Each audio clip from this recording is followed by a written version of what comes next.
that when I talked about Bella and I talked about Cece and the memorial service that we had for them, and he asked what pictures did we use, and what was the song.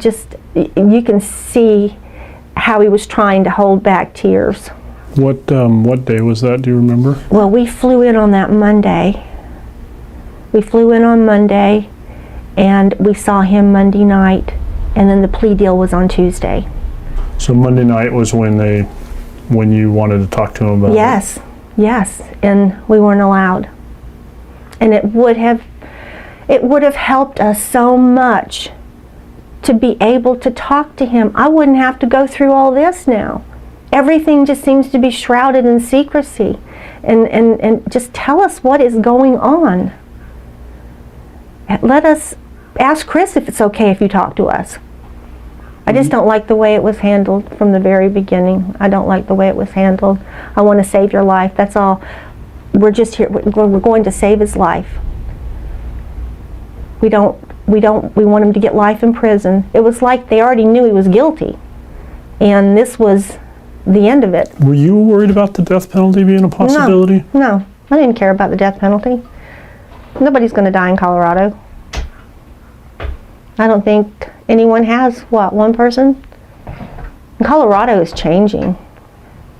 So people stay on death row forever. There was no, I think you'd be safer on death row. And her parents said they didn't want any more death. So I don't see how the death penalty could have mattered. All I want is the truth.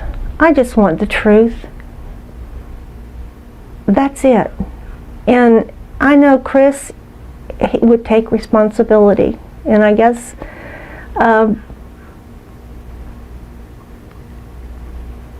maybe he is. I don't know. I just can't see him doing that. What do you think the truth is about how Shanann, Bella, and Celeste died? Oh God, I don't know anymore. Honestly, I don't know his frame of mind, and I don't know his frame of mind, because why would you plead guilty to something you didn't do? And that's all I want to know. Why would you plead guilty if you didn't do it? If you told your dad you didn't do it? And that's what I want to know. And they said, well, you'll find all that out. Christopher will talk to you when and after he's sentenced. Well, isn't that too late then? I mean, isn't it too late? What if he tells me, no, I didn't do it? I just took this plea deal because they told me I was going to go to jail anyways. I just want the truth. All of us just want the truth. That's all. But I would like to know what triggered it. How can a normal young man, and he's normal, he was normal, but he wasn't evaluated when he came into the system.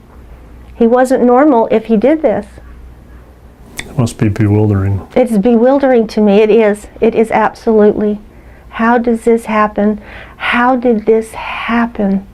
And I go back in my mind thinking, was there something I didn't pick up with on Chris? But I can't think of anything except he was quiet. It sounds like in your own mind, you're unsure as to what happened. Yes. Have you reconciled the idea that he could have done all of this? Yes. And that scares me to death. It scares me to death to think that he could have done all of this. And I don't want to go there. I don't want to go there right now. But I don't see why he's pleading guilty. I wouldn't. I'd fight. I'd fight to the end. But then you ask yourself, would a normal person dispose of the bodies the way you did? And I would have called 911 if it happened like that. What would you say to Chris right now if he were sitting here? If we were by ourselves? Yeah.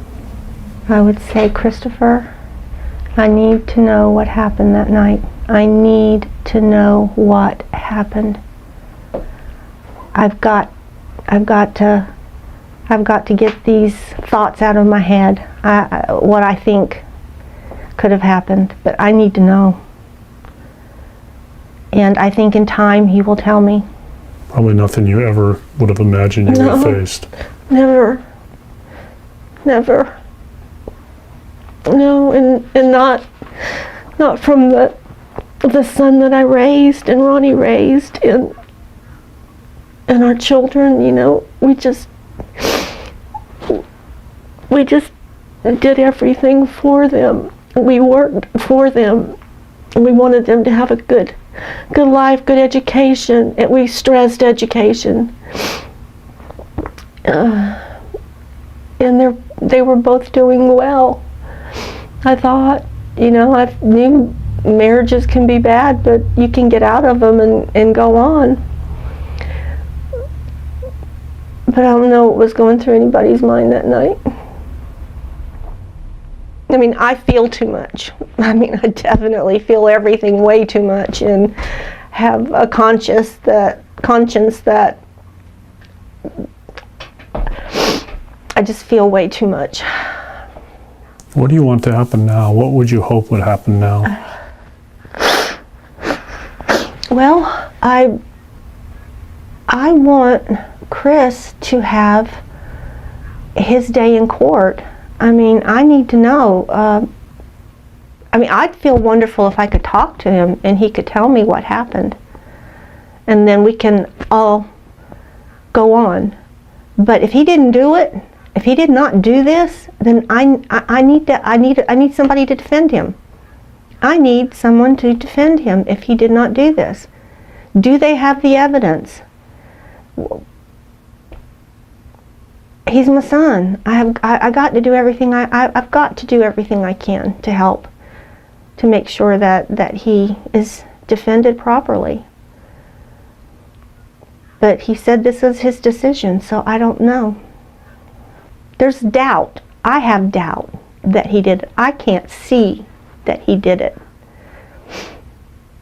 I just cannot see him doing that as much as he loved his girls. How do you do that? I just don't see it. I just can't see him doing it. I just wanted to make sure that he has, I just wanted a defense. I wanted him to be defended. And you haven't had any discussions with his attorneys about this? No. I asked them, do you know what happened? They said no. We don't. Only person that knows what happened is Chris. Well, then he's told you his story, you know, in the affidavit. They said they would defend him if he wanted to go forward, but he said he didn't want to go forward. And the bottom line is you would have liked to have been part of that discussion with him before he made that decision. That's what I thought we were going down there for. At least let us talk to him. Let us talk to him. It would have made all the difference in the world if they would have just let us talk to him. If he was going to do this, what difference does it make who's listening? But he has our love. He has our unconditional love. I will never abandon my son. He did a horrible, if that comes to pass that he did this, then I still love him. He's my son. And I will always love him. And a lot of people don't understand that. And I don't understand that, why they don't. Well, could you talk a little bit about some things we talked about yesterday? You said, you know, I think your exact words were, he's not the psychopath next door. He isn't. He's not the sociopath next door. He's not the psychopath. He didn't kill little small animals. He didn't do any of these things. He was a good child. I didn't see anything.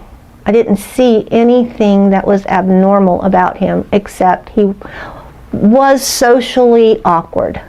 You know, he had trouble socializing, but so did I when I was younger.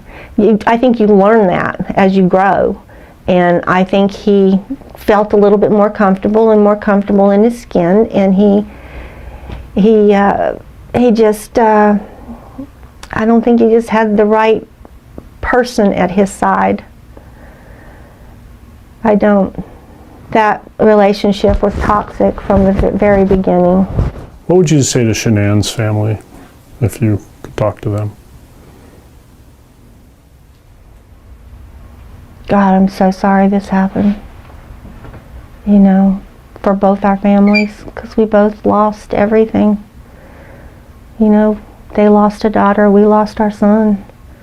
We lost our grandchildren. We all lost. Everybody did. And you'll never get it back. And they were precious. They were so, so precious. What drove Chris Watts to kill his wife and children?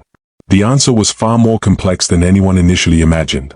As his mother, Cindy Watts, struggled to reconcile the loving son she thought she knew with the horrific crimes he committed, she was left grappling with impossible questions. Could she ever truly understand what happened? Could she forgive him? And which is more frightening, the uncertainty of not knowing, or the painful truth that can never be changed? Before the tragedy, the Watts family appeared to have an ideal life in Frederick, Colorado. Chris Watts was seen as a devoted father and hard-working husband, while his wife, Shanann, was known for her vibrant personality, ambition, and positive outlook on life. Together, they were raising their two young daughters, Bella and Celeste, who brought joy and energy to their home. To outsiders, they seemed to represent the perfect American family. They lived in a peaceful neighborhood, shared happy family moments, and appeared deeply connected. Shanann frequently posted about their lives on social media, documenting milestones, vacations, and everyday experiences. To friends, neighbors, and followers, the family looked happy, successful, and united. However, appearances can be deceiving. When Cindy first met Shanann, she was surprised by how different she was from Chris. Shanann was confident, outspoken, and full of energy, while Chris had always been quiet and reserved. Yet, the relationship seemed to work. Shanann encouraged Chris to come out of his shell, and together they appeared to balance each other well. As the years passed, however, Cindy began noticing subtle signs of strain. Shanann occasionally spoke about challenges in their marriage, though they seemed like the typical difficulties most couples face. Even so, Cindy sensed there might be deeper issues beneath the surface. Being protective of her son, Cindy often viewed situations through Chris's perspective. She noticed moments when Shanann seemed frustrated, but she also saw Chris becoming increasingly withdrawn. While he continued to present himself as a dependable husband and loving father, there were hints that something was changing. Friends and acquaintances occasionally mentioned tensions within the household. Neighbors observed things that suggested all was not as perfect as it seemed. Chris, once reserved but engaged, became increasingly distant. Long work hours and mounting responsibilities appeared to weigh heavily on both him and Shanann. She was deeply involved in her multi-level marketing business and maintained a strong online presence, while Chris often seemed emotionally detached. The gap between them continued to grow.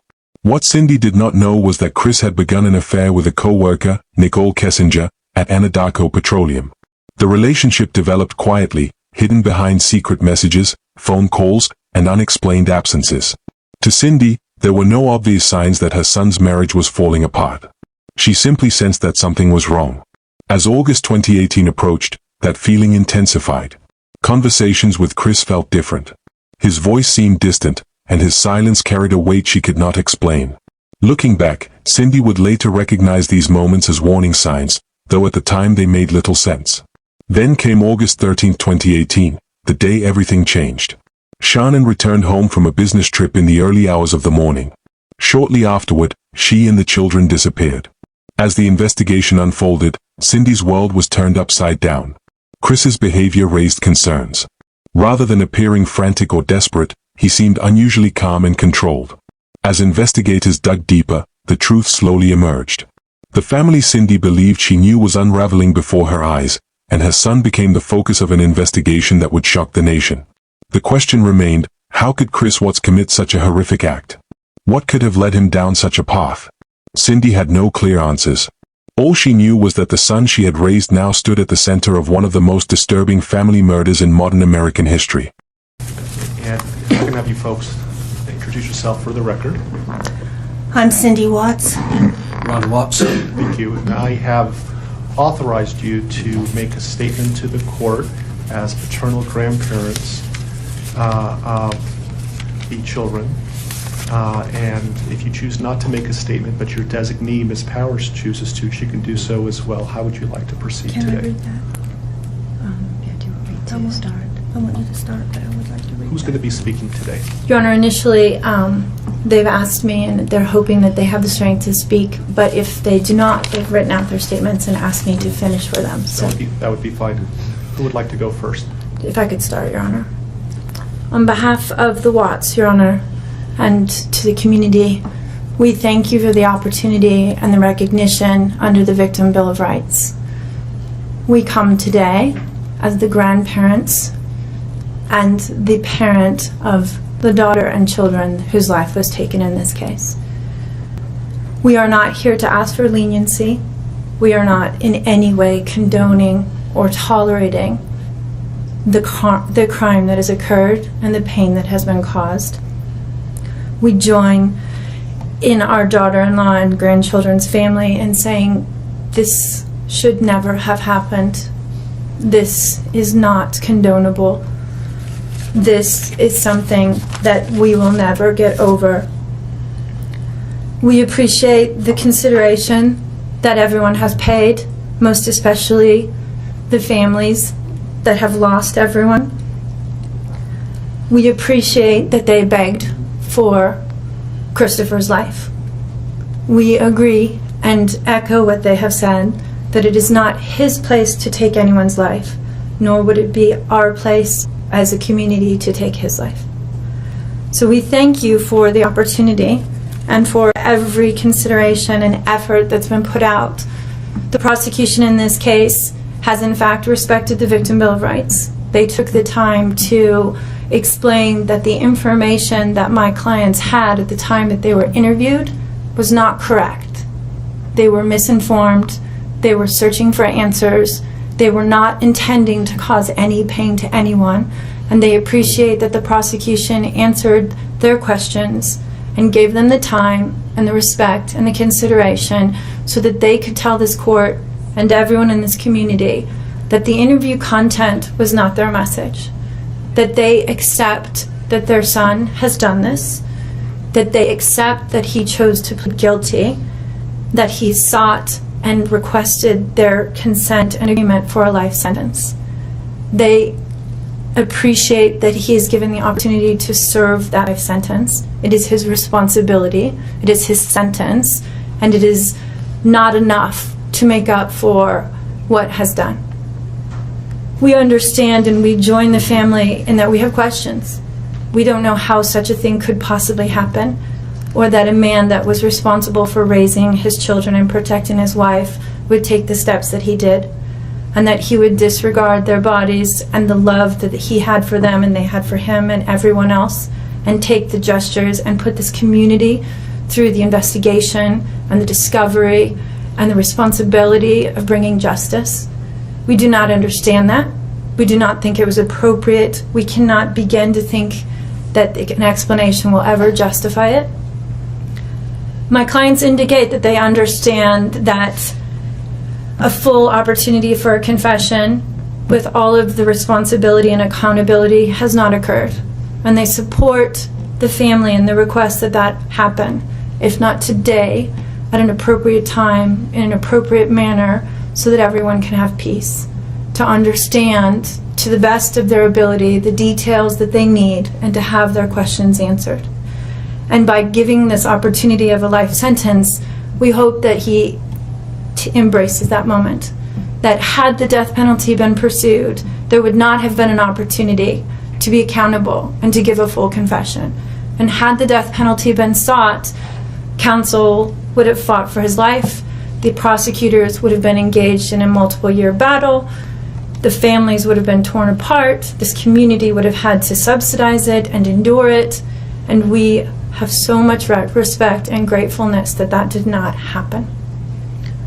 We would strongly encourage Christopher Watts to give that full confession in the tone and in the timing that he thinks is appropriate with the guidance of his counsel. We feel that it would be appropriate and helpful to ease the pain and the suffering. But we also say we don't think that there's anything that he can say that will ever account for his behavior. There's nothing that can be done to cure the harm he has caused. Has considered the arguments made by the attorneys. The court has considered the statements made by the victims in this case. The court's going to find that the plea agreement is fair and reasonable under the circumstances. I want to acknowledge the Rusick family as well as the Watts family that showing mercy on Mr. Watts is understood, and I respect that decision to request that the district attorney not seek the death penalty in this case. And so the court is going to accept this plea bargain under the circumstances. Words that come to mind when I hear the evidence in this case are a senseless crime and the viciousness of the crime.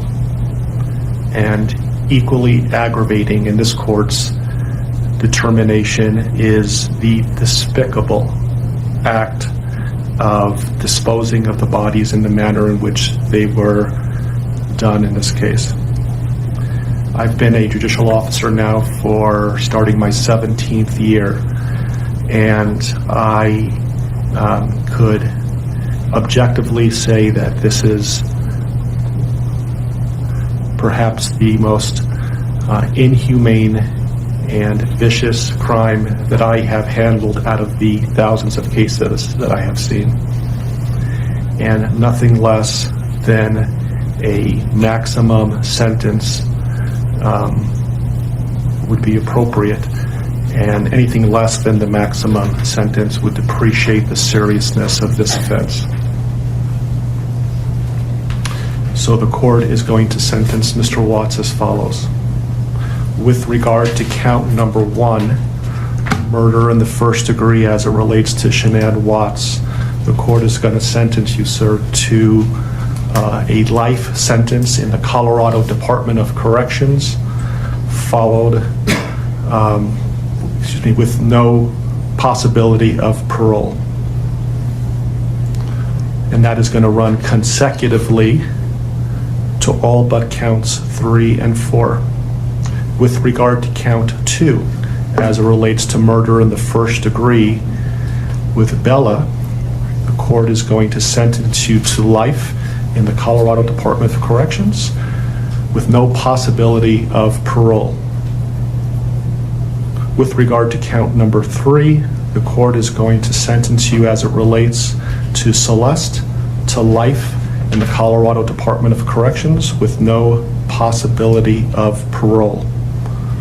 With regard to counts 4 and 5 relating to Bella and Celeste as a different theory of first-degree murder, the court is going to sentence you to life in the Colorado Department of Corrections, and legally those sentences must run concurrently as a different theory of first-degree murder. Recognizing the unlawful termination of pregnancy for the unborn child that has been named Nico, the court absolutely believes that the maximum sentence of 48 years would be appropriate to run consecutive to the other charges, with an additional mandatory parole period of 3 years as set forth by statute.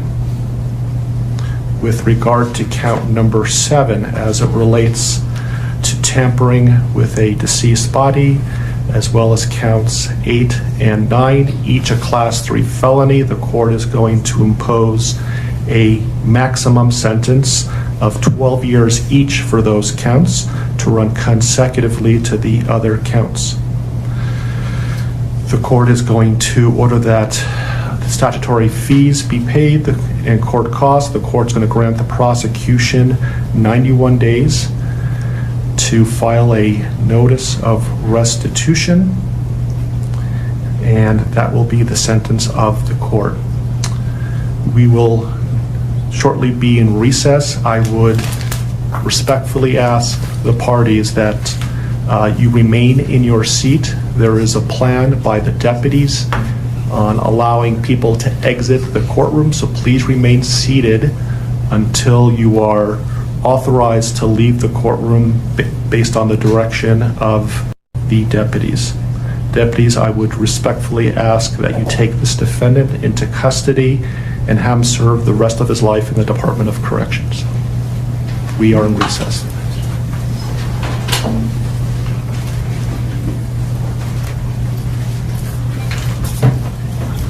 Please rise. When Cindy Watts, Chris Watts' mother, addressed the court during the sentencing hearing, the room was filled with a quiet tension. Many wondered how she could stand before everyone and speak after her son had admitted to murdering his wife and 2 daughters. Yet Cindy's words were not fueled by anger but by a mixture of sorrow, love, and heartbreak. "I still love my son, and I always will," she said, her voice trembling with emotion. She spoke about the unconditional love she had carried for Chris since the day he was born. To her, he was still the child she had raised, even though his actions had become impossible to comprehend. Cindy struggled to reconcile the son she knew with the man who had committed such horrific crimes. Through tears, she told him, "I forgive you, Chris." Her forgiveness was not an attempt to excuse what he had done. Rather, it was her way of finding some measure of peace amid overwhelming grief. She made it clear that forgiveness did not erase her pain. Instead, it reflected a mother's effort to cope with a tragedy that had forever changed her life. Her statement revealed the painful conflict she faced every day. She still loved her son, yet that love existed alongside the devastating reality of his actions. The question lingered in the courtroom: how can a mother's love survive something so unimaginable?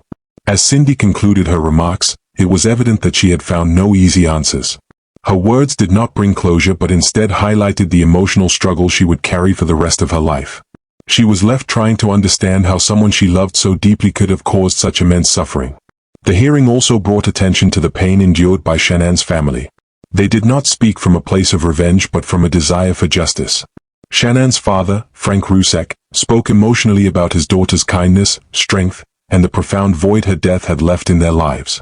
He described a loss that could never truly be repaired. Beside him, Shannan's mother, Sandy, fought back tears as she remembered her daughter and granddaughters. She spoke of the happiness they brought to the family and the future that had been stolen from them. Despite their grief, the family emphasized love and remembrance rather than hatred.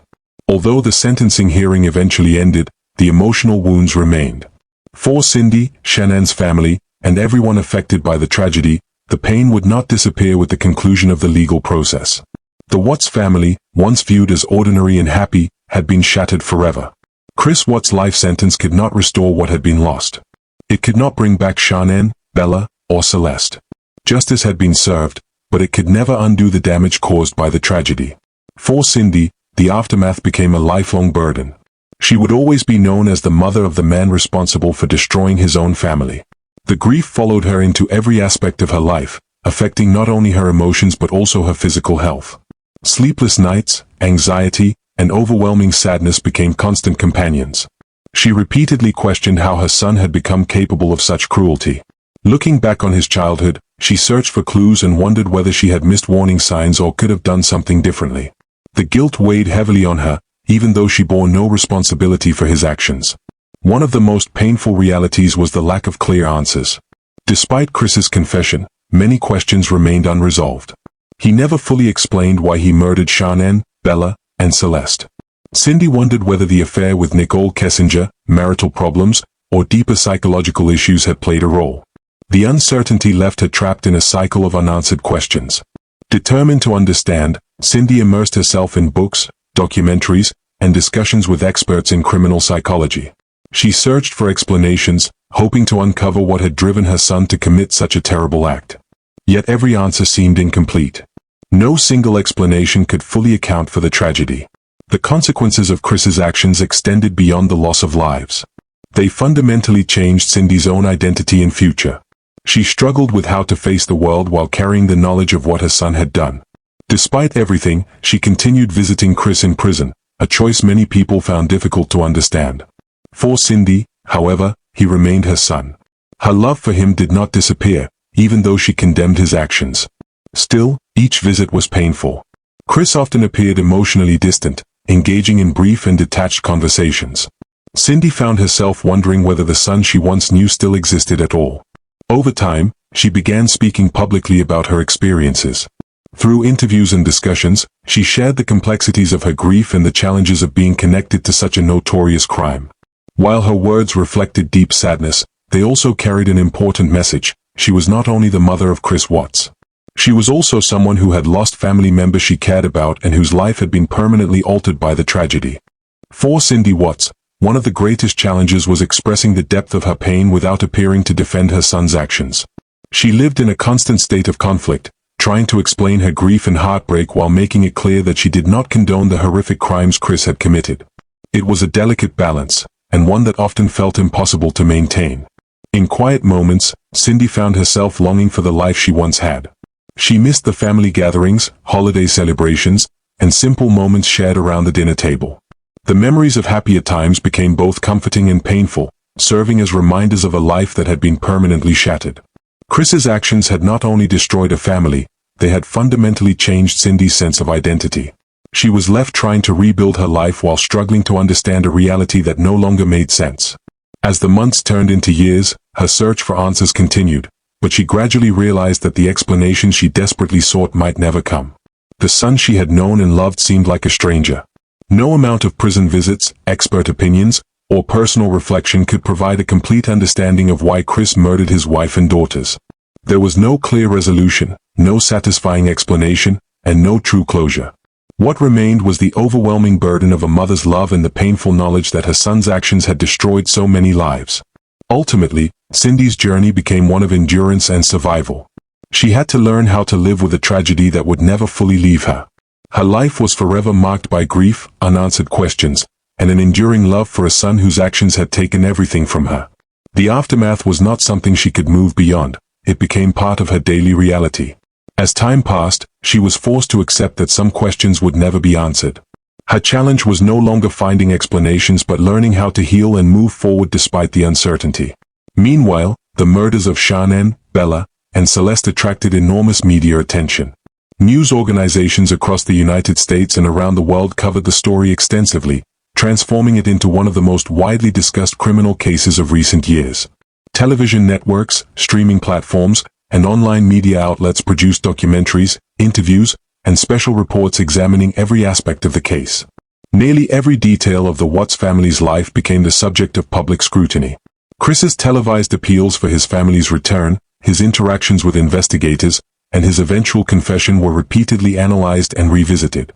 True crime books, documentaries, podcasts, and articles sought to explore the events from different perspectives, all attempting to answer the same troubling question: what motivated Chris Watts to commit such horrific crimes?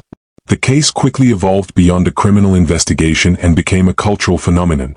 People became fascinated with understanding the psychology behind the murders.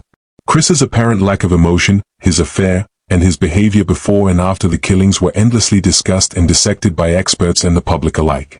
As public interest intensified, Cindy Watts found herself unwillingly drawn into the spotlight. Initially, she remained largely private, struggling to process the tragedy and cope with her own grief. However, journalists, filmmakers, and media organizations increasingly sought her perspective. As the mother of the man responsible for the murders, many believed her story could provide insight into the case. Eventually, Cindy agreed to participate in interviews and documentaries. She spoke openly about her love for her son and the emotional conflict she experienced after learning about his crimes. In several appearances, she described the devastating moment she realized the full truth of what had happened. She discussed the heartbreak of knowing that the son she had raised was responsible for the deaths of her daughter-in-law and grandchildren. Through these interviews, Cindy attempted to explain the complex emotions she carried: her grief, confusion, disappointment, and enduring love as a mother. Yet every public appearance placed her under intense scrutiny. Audiences listened, formed opinions, and often judged her words harshly. Although many viewed her as a grieving mother, the public's attention inevitably returned to the horrific nature of Chris's crimes. As a result, Cindy found little comfort in speaking publicly. Instead, she often felt trapped between mourning her losses and trying to help others understand the impossible position she was in. Her media appearances did not bring closure. Rather, they highlighted the difficult reality she faced, grieving the destruction of her family while living with the knowledge that her own son was responsible for it. It was a burden she would continue to carry long after the headlines faded. I wake up every morning just crying, thinking this is not going to be what's going to happen every single day. It's just so hard to get through it. I just don't know how to get through it.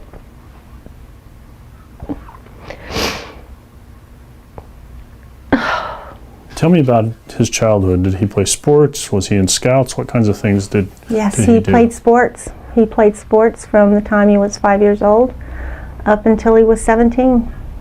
And he was in basketball, he was in baseball, he was in football, and loved NASCAR. He and his dad went to the NASCAR races all the time. Loved sports.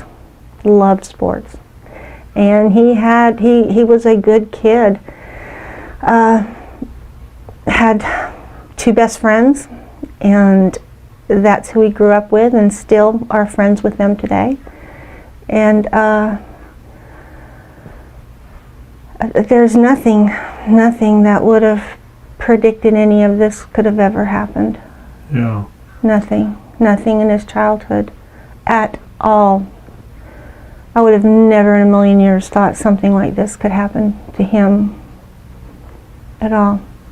You didn't see things like him getting into fights? Or... No fighting. He was quiet, and he got along with people, and he didn't start anything, and he was a perfect teenager, tell you the truth. He did not even rebel.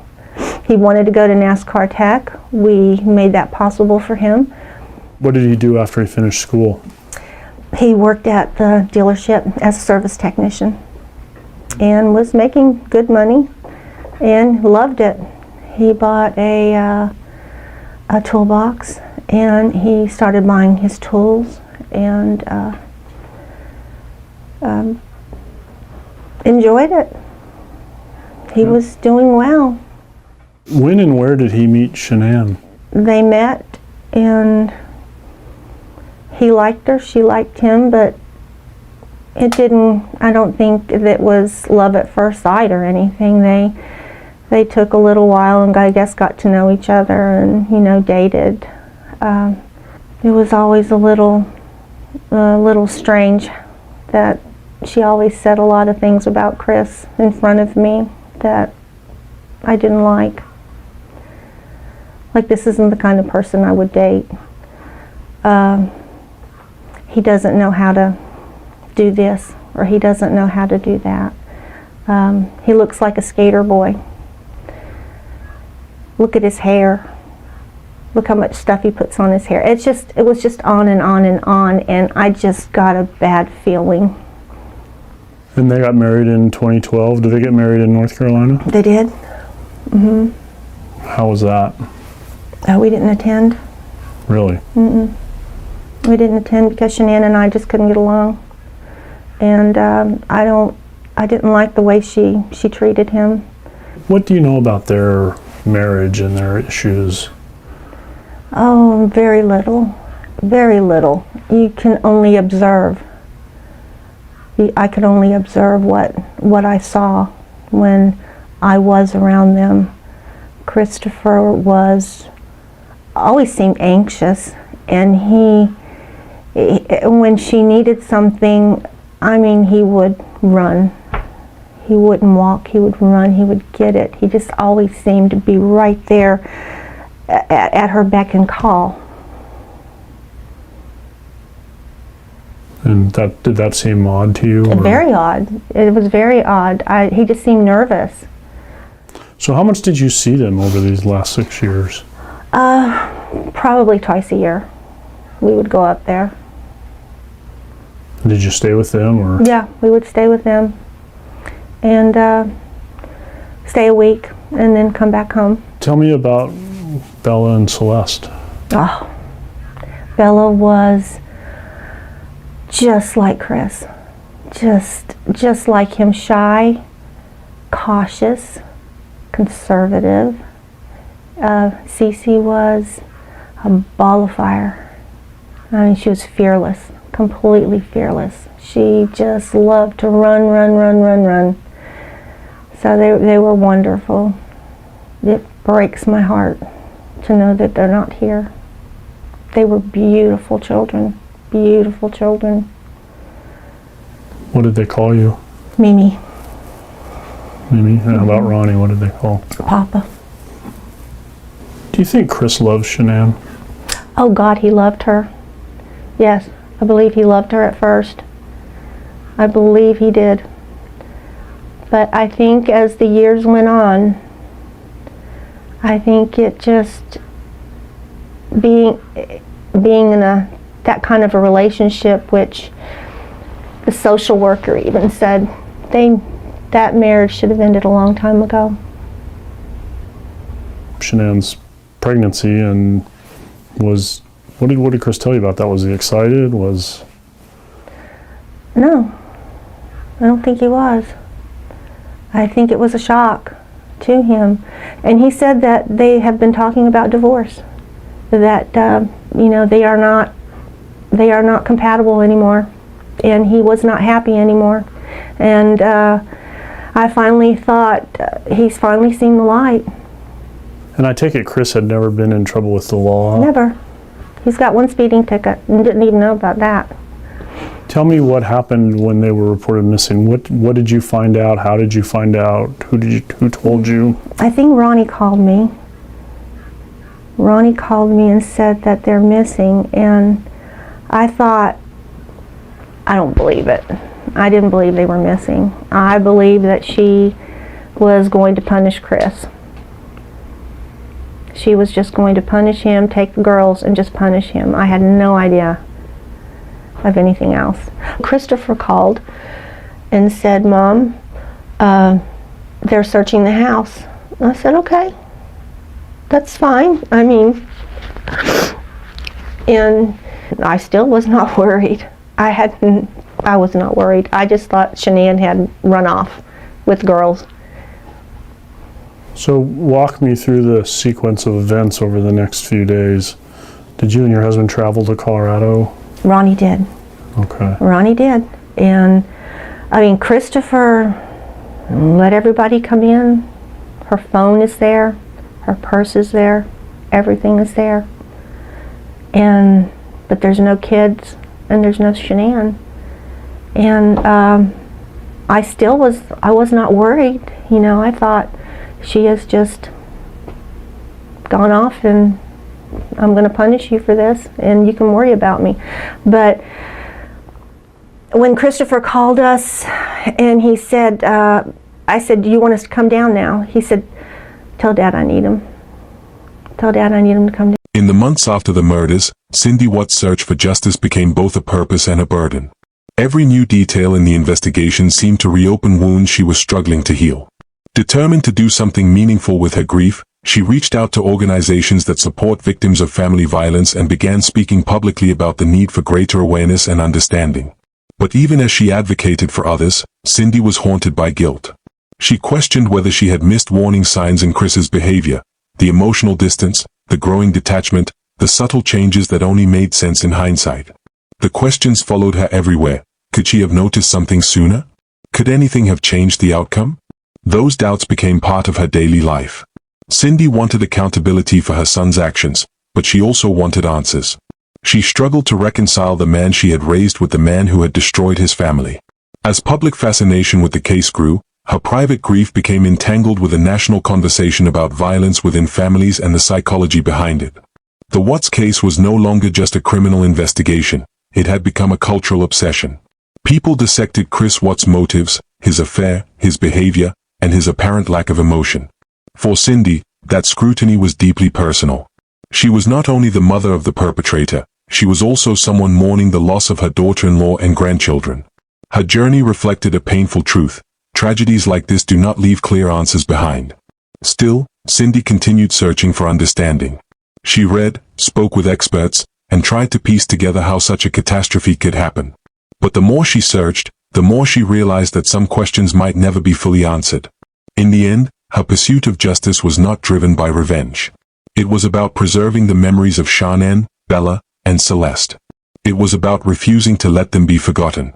And it was about finding a way to live with a truth that could never be undone. For Cindy, healing did not mean finding closure.